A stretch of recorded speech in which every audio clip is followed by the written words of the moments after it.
To fix order canceled automatically in Amazon Shopping app, open the Amazon Shopping app on your mobile phone. Once the app loads, tap on your profile icon to access your account settings. Now go to your orders section to view your recent purchases. Look for the order that shows canceled automatically in the list. Tap on the canceled order to open full details and check the reason.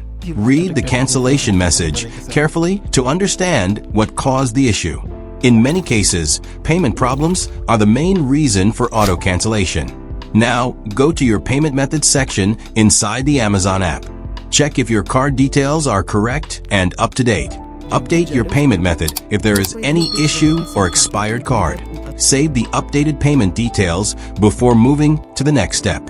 Now, return to the product page you want to order again. Tap on the Buy Now button to restart the order process.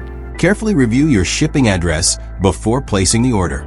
Make sure your delivery details are correct and complete. Now, select your updated payment method during checkout. Double-check everything before confirming the order. Place your order again using the correct details. Wait for the order confirmation screen to appear. You should now receive a confirmation message in the app. Check your email inbox for the order confirmation message. You may also receive a payment confirmation from your bank. Verify that the payment was successful this time. Now go back to the Amazon app and open your orders again. Check the status of your newly placed order. It should now show processing instead of canceled. This means your issue has been successfully fixed. Make sure to always use valid payment details. This helps prevent automatic cancellations in future. And that's how you fix auto-canceled orders in Amazon app easily.